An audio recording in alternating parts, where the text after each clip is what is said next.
lagi viral sekali persoalan pendeta Saifuddin Ibrahim, videonya itu, dan kita berdoa saja supaya Tuhan beracara bagi hambanya, karena saya tahu wataknya beliau. Saya tahu wataknya beliau. Dia pasti tidak pusing tuh. Dia sudah berkata kepada saya berkali-kali, dia siap masuk penjara, dia siap masuk penjara, bahkan dia siap mati bagi Kristus.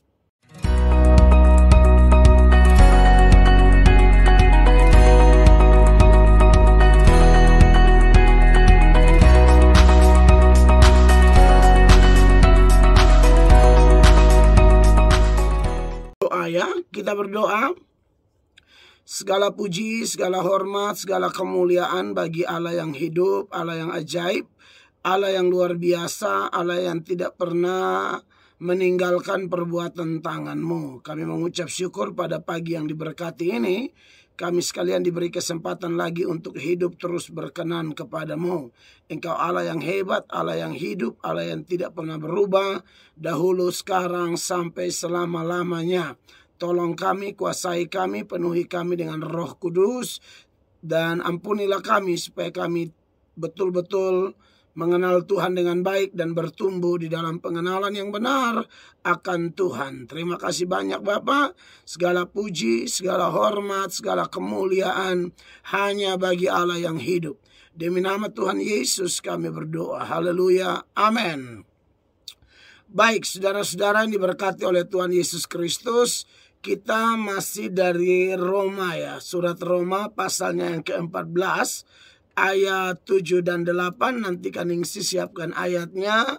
Roma pasal 14 ayat 7 dan 8. Saya minta Kaningsi akan membantu baca ayat-ayat tersebut, karena ini pagi-pagi benar laptop saya mengalami masalah ya. Oke, silakan Kaningsi. Roma 14 ayat 7 sampai 8 yang berbunyi, sebab tidak ada seorang pun di antara kita yang hidup untuk dirinya sendiri, dan tidak ada seorang pun yang mati untuk dirinya sendiri. Iya. Sebab jika kita hidup untuk Tuhan. Amin. Dan jika kita mati untuk Tuhan. Jadi baik hidup atau mati, kita adalah milik Tuhan. Iya, jadi saudara-saudara, bagian firman Allah ini selama beberapa minggu saya terus ingatkan kepada kita supaya setiap orang percaya, setiap orang Kristen dimanapun Anda berada, kita tahu bahwa harga kita itu telah lunas dibayar. Adapun hidup kita ini bukannya kita lagi. 1 Korintus 6 ayat 20, di sana kita diingatkan oleh Tuhan bahwa harga kita telah lunas dibayar. Karena itu muliakanlah Allah dengan tubuhmu. Kita ada dalam minggu-minggu sengsara, di mana kita ingat bahwa Yesus datang ke dunia seturut Matius pasal 20 ayat 28. Tuhan Yesus mengatakan, sama seperti Anak Manusia datang bukan untuk dilayani, melainkan untuk melayani dan memberikan nyawanya untuk menjadi menebus banyak orang.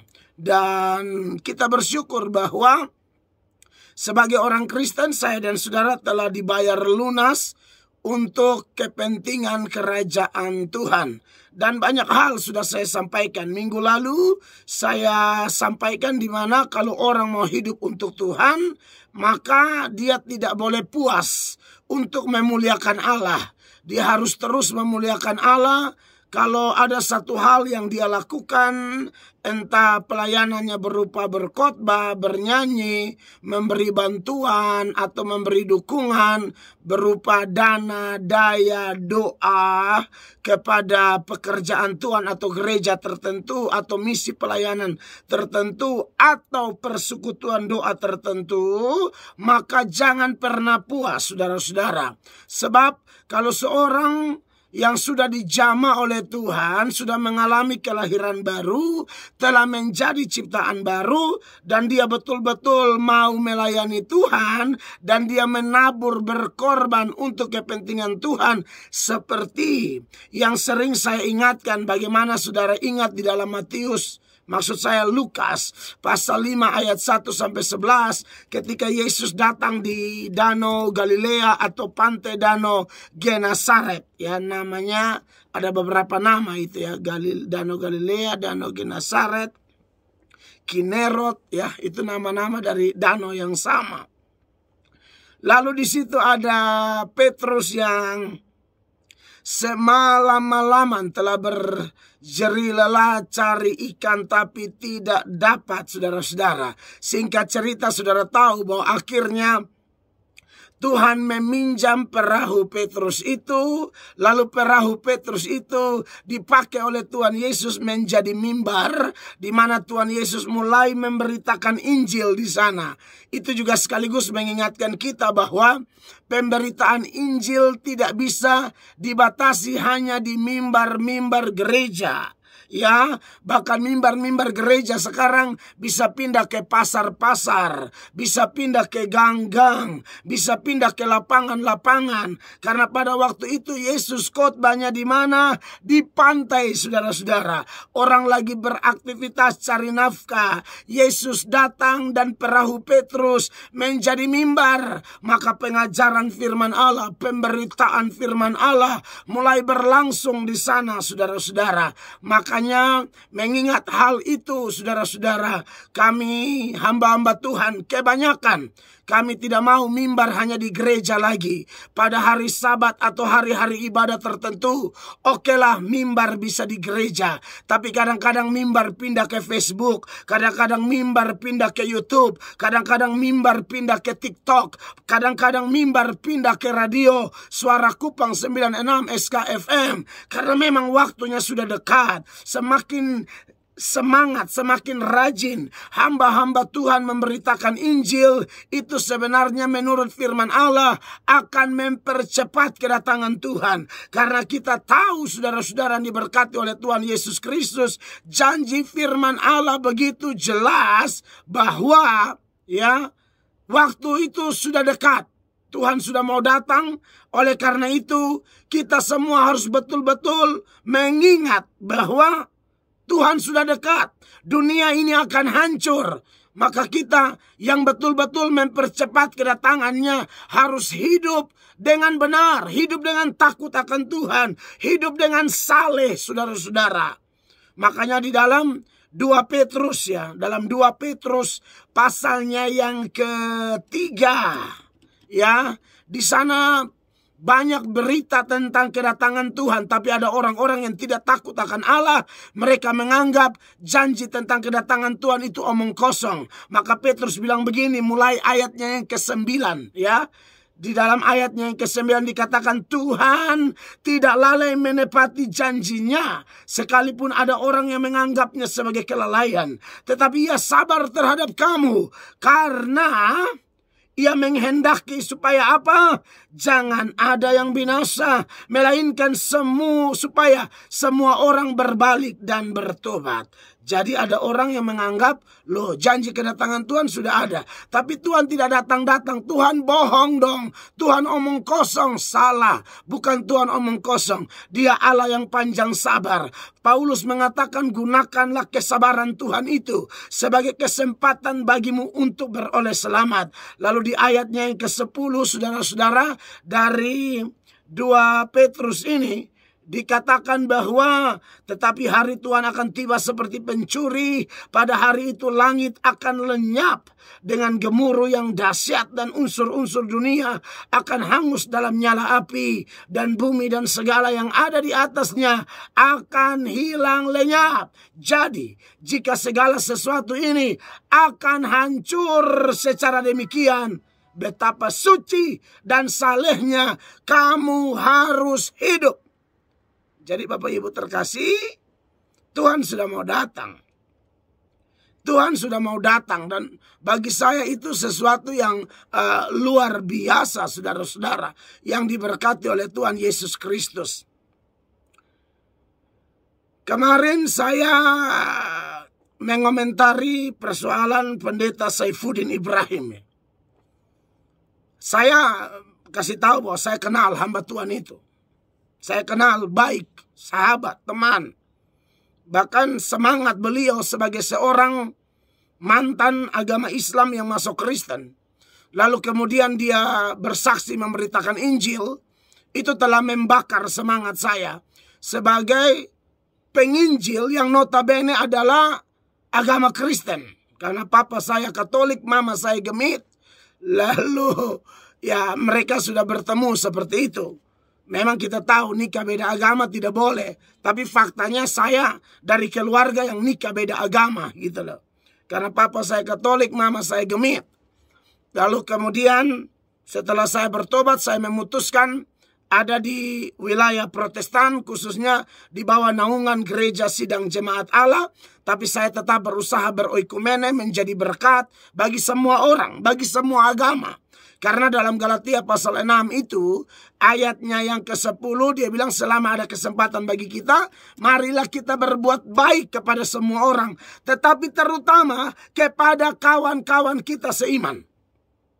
Nah, saya tidak tidak boleh menyangkal bahwa saya itu mendapatkan satu dorongan lagi kalau mendengarkan kesaksian-kesaksian orang dari agama lain yang kemudian percaya Yesus dan kemudian dia melayani Tuhan, memberitakan Injil secara jujur demi nama Tuhan Yesus Kristus. Saya terbakar, saya semangat, saya ada rasa malu gitu loh. Saya sebagai orang Kristen, tapi saya tidak melakukan bagian saya yang seharusnya. Karena Yesus Kristus telah mati di Golgota. Dia telah membayar lunas semuanya. Dia berkata di atas salib itu, sudah selesai. Tetelestai. Masa saya yang sudah mengalami keselamatan itu lalu tidak memberitakannya? Lalu ketika saya mendengar bahwa ada pendeta-pendeta, tentu kita orang-orang Kristen asli, puji Tuhan, banyak juga penginjil-penginjil, pembela-pembela iman yang sudah bangkit, itu luar biasa. Tapi bagi saya, kalau ada orang dengan latar belakang sebelumnya bukan Kristen seperti pendeta Saifuddin Ibrahim, lalu kemudian dia berkhotbah memberitakan Injil dengan begitu semangat, dia bilang orang perlu tahu Yesus. Orang kalau tidak tahu Yesus, jadi apa dia? Buat apa saja kalian orang Kristen? Waktu dia khotbah di gereja tempat saya melayani Tuhan, kami semua tenganga, tapi kami dibakar, kami semangat. Memang kalau ada orang yang tipe pengecut, ada orang yang tipe cari aman, pasti tidak berani ikut gayanya pendeta Saifuddin Ibrahim. Pasti tidak berani. Karena beliau, berani sekali. Dia yang tidak percaya Yesus masuk neraka. Tidak bisa tidak. Dan itulah kebenaran yang sesungguhnya. Ya. Makanya saya diingatkan oleh beliau, Pak Mel, jangan takut. Beritakan Injil, jadi terang bagi Indonesia. Begitu. Ya. Soal videonya yang minta hapus 300 ayat Al-Quran itu yang lagi viral, itu kita tidak campur di situ, ya. Kita tidak ada urusan di situ. Kenapa? Karena kita bukan seperti beliau latar belakangnya. Kita tidak tahu menahu. Bahkan menurut saya, kalau saya boleh saran sih, kalau saudara yang rasa saudara latar belakang dari Islam, ya, masuk Kristen, banyak di gereja saya tuh saya baptis beberapa orang karena negara ini kan ya mengatur undang-undang bebas orang mau pilih agama apa. Karena kita tahu bahwa banyak orang yang dari Kristen pindah ke agama Islam misalnya, mereka bersaksi, bercerita dengan bebasnya, dan channel-channel tertentu yang begitu senang ya mengeksploitasi mereka, mengekspos cerita-cerita mereka, dan secara jujur saudara, lebih banyak pembohongnya. Ya, karena kami bekerja di situ, kami urus yang begitu-begitu. Ada yang bohong, kami buka kebohongannya di media juga. Jadi kami tahu kebohongan-kebohongan. Mungkin ada yang benar juga, dia pindah. Tapi ada yang ceritanya omong kosong, katanya mantan pendeta, padahal bukan pendeta. Ada lagi bilang saya ini adalah anak kardinal. Kardinal mana pernah nikah? Tapi dia pikir ini asal-asal ngomong saja. Tidak bisa. Media sekarang ini luar biasa. Dan Kristuber atau YouTuber Kristen itu tidak akan tinggal diam. Itu memang sengaja dipersiapkan oleh Allah untuk membela iman. Sengaja dipersiapkan oleh Allah supaya YouTuber Kristen itu melakukan kantor, melakukan pembelaan untuk membukakan kebohongan dari sejumlah orang. Ya. Jadi soal siapa mau pindah ke agama mana silakan saja. Tapi kalau saya mengatakan saya senang dengan Pak Saifuddin Ibrahim, itu dalam urusan memberitakan Yesus. Ya, ingat ya, saudara harus catat khotbah ini. Dan saya akan posting juga di YouTube juga, bahwa yang saya bilang saya mendapatkan semangat itu saat Pak Saifuddin memberitakan Injil, saat Pak Saifuddin memberitakan Tuhan Yesus, saat Pak Saifuddin bersaksi bagaimana dia berjumpa dengan Yesus. Dia yang dulu adalah anak pesantren, dia yang juga pengajar di pesantren, tapi kemudian percaya pada Yesus. Nah, kalau soal dia otak-atik kitab sucinya yang lama, nah itu saya sarankan bagi mantan-mantan Islam yang bertobat lalu percaya Yesus sebagai Tuhan dan Juru Selamat. Saya sering ngomong begini, silakan tanya. Ada anak-anak muda yang bertobat, bapak-bapak juga, ada Iskandar Ahmad Saleh, ada saudara Gary Woda, ada beberapa lagi yang lain. Saya ingatkan, kalau Anda bersaksi, tidak usah hina-hina agama lama Anda. Ya, silakan tanya, itu fakta. Karena saya saudara ada di bawah kepemimpinan saya. Kalau Pak Saifuddin, dia sahabat saya kenal, tapi dia tidak dibimbing oleh saya, begitu kan? Jadi kalau ada orang yang latar belakang seperti beliau lalu dibimbing oleh saya selalu bilang, cerita saja kasihnya Tuhan Yesus, cerita saja pengalaman bagaimana Tuhan Yesus menjamahmu sehingga engkau yang dulu tidak percaya pada Yesus menjadi percaya pada Yesus. Bahkan kita tahu ada orang yang bahkan sangat benci kepada saya. Sementara saya khotbah, dia masuk ke gereja, dia maki-maki saya di dalam hatinya, tapi kemudian Tuhan tarik dia masuk duduk paling depan, lalu dengar khotbah, mulai berdoa di jamaah Tuhan, menyembah, mulai bisa angkat tangan. Saya pikir orang Kristen. Setelah cek and recheck, dia bilang, saya bukan Kristen, Pak. Saya masuk tuh karena saya antar anak saya, karena anak saya sekolah minggu, dan di sekolah minggu tuh harus ada buku mingguan. Maka saya pikir, ke gereja mana ya, supaya orang jangan tahu. Maka ke gereja lah, di tempat pendeta Mel Atok menggembalakan. Waktu itu karena gedung kami lagi dalam pembangunan, masih di Hotel Sylvia naik Koten 1, depan radio Suara Kupang, sedap, ya kan? Dan Roh Kudus tarik. Nah, ini saya bawa nih. Kalau saya khotbah di desa-desa, saya bilang siapkan kesaksian. Minimal 5-10 menit, susun baik-baik, secara rapi. Dan ingat, jangan otak-atik agama lama. Karena untuk memberitakan tentang Yesus, cukup kasih tahu. Alkitab lebih dari cukup. Nama Yesus lebih dari cukup. Pengalamanmu dengan Tuhan lebih dari cukup. Selesai. Jadi, ini perlu saya tekankan ya. Saya sangat menghormati Pak Saifuddin Ibrahim, tapi saya tetap punya gaya sendiri. Dan saya mengingatkan Pak Saifuddin, saya bilang, Tuhan tolong Pak Saifuddin berdoa, minta Roh Kudus pimpin Pak Saifuddin, sehingga ketika beliau berkhotbah, betul-betul Injil sejati, ya, kata-kata dikuasai sehingga membangun iman orang Kristen, membawa dampak pemulihan bagi Indonesia. Dan memang lagi viral sekali ya, Kaningsi ya, lagi viral sekali persoalan pendeta Saifuddin Ibrahim, videonya itu. Dan kita berdoa saja supaya Tuhan beracara bagi hambanya, karena saya tahu wataknya beliau. Saya tahu wataknya beliau. Dia pasti tidak pusing tuh. Dia sudah berkata kepada saya berkali-kali, dia siap masuk penjara, dia siap masuk penjara, bahkan dia siap mati bagi Kristus.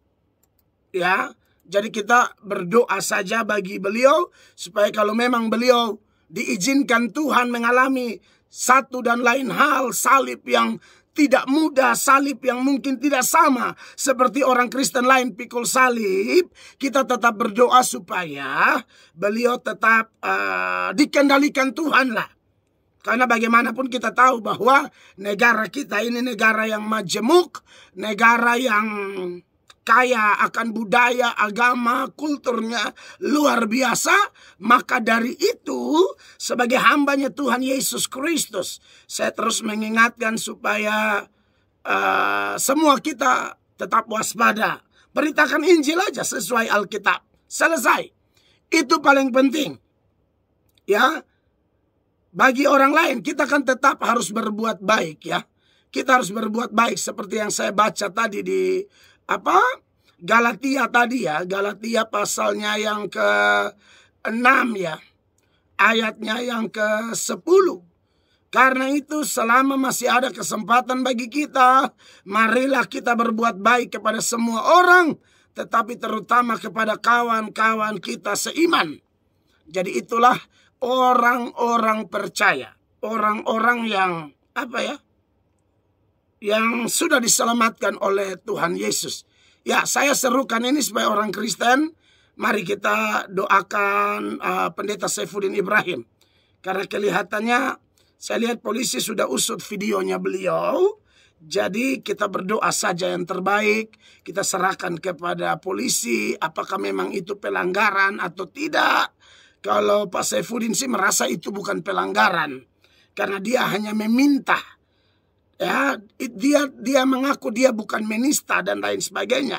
Tapi ya kita tetap berdoa supaya yang terbaik yang berasal dari Tuhan. Ya, tidak bisa kita lupa. Saya sudah bilang kalau orang ada masalah, orang tidak ada masalah, kita senang dengan dia. Bagian dia ada masalah, kita tidak berani singgung namanya pun kita tidak berani. Ya.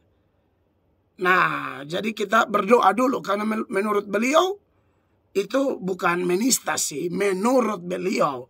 Tapi kan lebih dalamnya tentu itu di para pakar hukum atau pihak-pihak yang berwajib, yang berwenang, yang punya urusan. Kita berdoa biar Tuhan turut bekerja untuk mendatangkan kebaikan. Nah, yang saya angkat tokoh ini karena memang dia lagi viral dan juga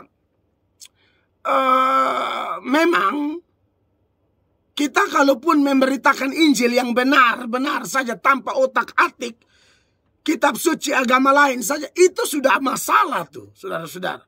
Karena pada waktu kita menyatakan Yesus sebagai Tuhan, kita memberitakan Injil, sebenarnya kita sedang menyatakan perang kepada setan. Saudara dengar baik-baik ini. Cukup memberitakan Yesus adalah Tuhan saja, itu sudah peperangan besar. Setan dan alat-alatnya akan semakin marah. Saya tahu itu. Makanya kita tidak bisa berhenti mengatakan Yesus adalah jalan kebenaran. Di luar Tuhan Yesus masuk neraka. Kan begitu. Dan bagi yang mengaku sudah Kristen pun, hasilkanlah buah sesuai pertobatan. Karena Yohanes Pembaptis bilang, ya, kapak sudah di akar pohon. Kalau tidak menghasilkan buah, akan ditebang dan dibuang ke dalam api. Makanya kenapa saya sering ingatkan, porsi saya lah. Ya, kalau Anda orang Kristen, siapapun Anda, mau pendeta, mau majelis, mau diaken, song leader, singer, pemusik, ya, bahkan pejabat-pejabat yang beragama Kristen, kita bertobat. Ya, yang bersinah berhenti bersinah, yang selingkuh berhenti selingkuh.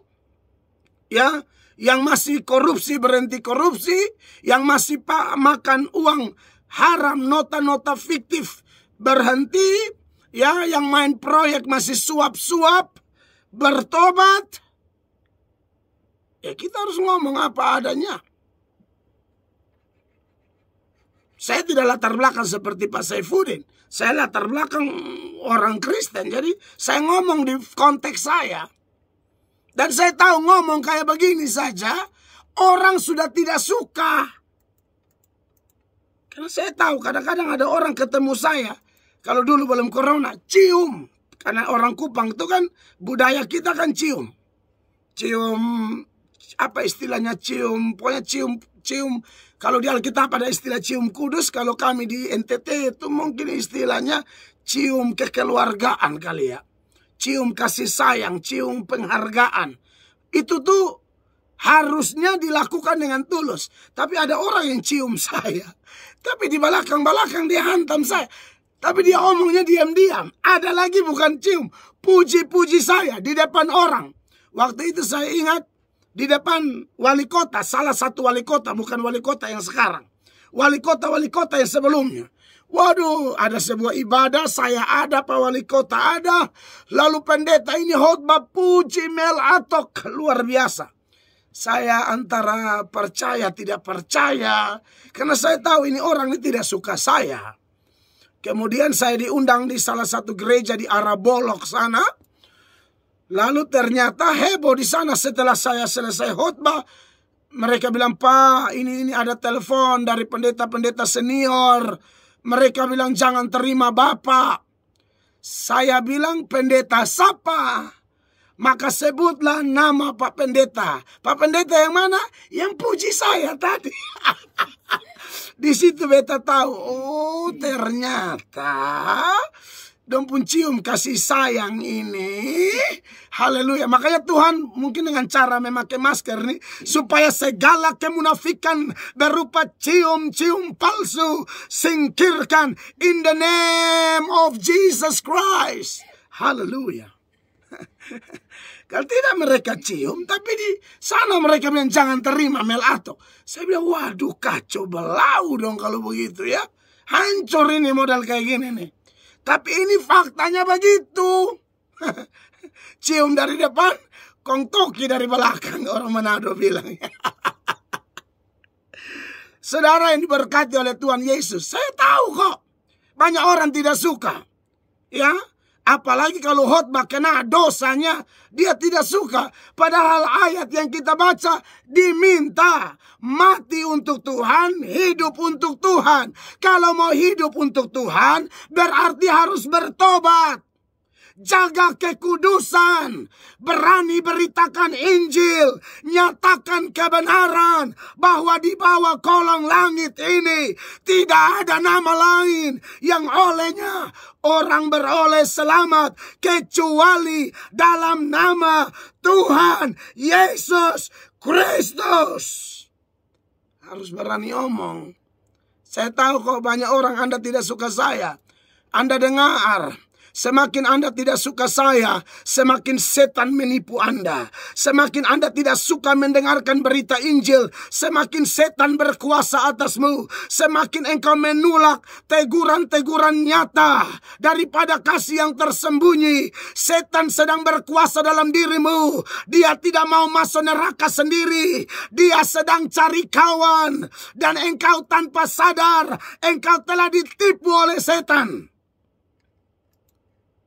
Teman saya pendeta Yana Adu, ketika dia berkhotbah di gereja, ada orang akui bahwa dia tidak gereja karena ditipu oleh setan. Lalu pendeta Yana Adu mengatakan, kok mau ditipu oleh setan? Sudah tahu ditipu, kenapa mau? Tersinggung-tersinggung yang tidak jelas. Apalagi kalau saudara gereja, ya gereja di tempat saya, di tempat Tuhan izinkan saya pimpin. Tak terhindarkan kalau saudara pergi cari khotbah enak, khotbah aman, tidak ada di situ. Tidak ada di situ. Pergi ke situ harus siap tersinggung. Pergi ke situ harus siap diobrak-abrik. Pergi ke situ harus siap ditegur. Karena kita sudah jelas Tuhan sudah mau dekat. Petrus bilang, betapa salehnya kamu harus hidup. Nah, mau hidup saleh dari mana? Firman Allah yang disampaikan. Ya, Mazmur 119 ayat 9 bilang apa? Dengan apa kasih orang muda mempertahankan kelakuannya bersih, dengan menjaganya sesuai dengan firman-Mu. Yohanes 15 ayat 3 Tuhan Yesus bilang apa? Kamu sudah bersih karena firman yang kukatakan kepadamu. 2 Timotius 3 ayat 16 mengatakan apa? Segala tulisan yang diilhamkan Allah memang bermanfaat untuk mengajar, untuk menyatakan kesalahan, untuk memperbaiki kelakuan, dan untuk mendidik orang dalam kebenaran. Ya, kita tidak perlu tiru Pak Saifuddin Ibrahim yang seperti video viralnya beliau, tidak perlu. Cukup kita ngomong kebenaran yang sejati saja.